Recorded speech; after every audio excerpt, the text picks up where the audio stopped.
Do you ever feel like your brain has just way too many tabs open? Well, today, we're diving into how to close them one by one and unlock this incredible state of deep concentration called hyperfocus. We're going to use some key insights on the topic to show you exactly how it's done. First, let's talk about a feeling I'm pretty sure we all know, that sense of being constantly pulled in a million different directions. It's almost like our modern world is literally designed to steal our attention. I mean, really think about it for a second.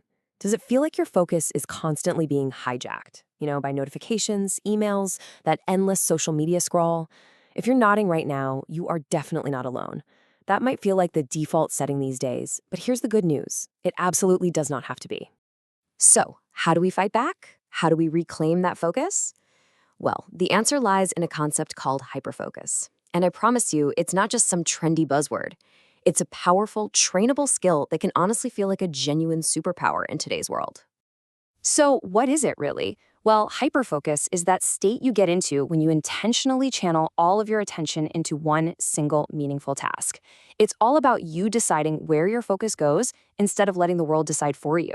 Now, here's what's so cool about this. The goal isn't to be some kind of focused robot all day, every day. I mean, that's just a recipe for burnout, right? No, the real magic comes from understanding this dance between two very different but equally important modes of attention. And this right here perfectly illustrates that dance.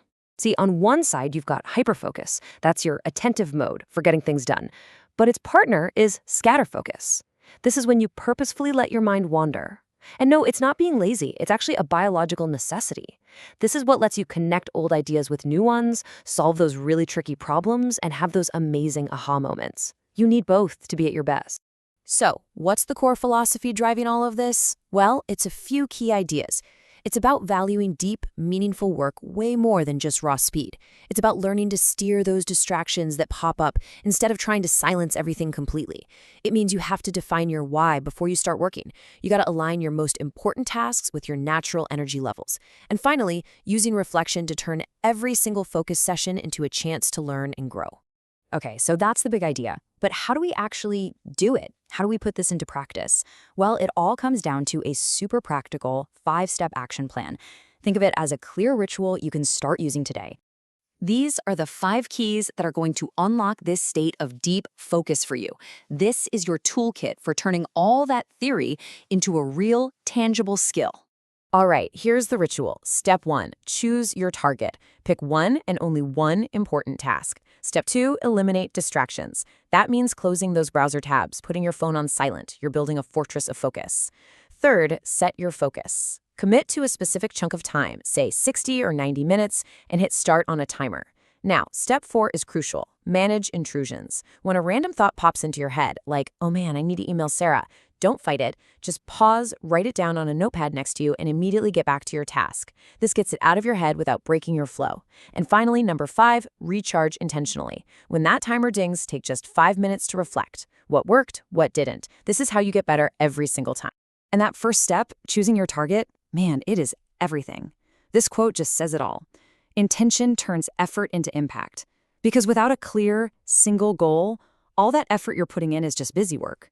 Your intention is the steering wheel for your attention.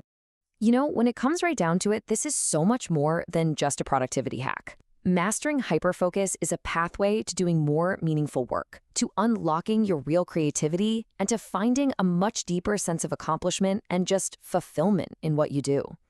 And always remember this powerful idea. Inspiration is fantastic, but action is what actually connects your ideas to achievement. And focused action, hyperfocus, is the strongest bridge you can possibly build. So what's the payoff? Well, you stop being a victim of your schedule and you start owning your time.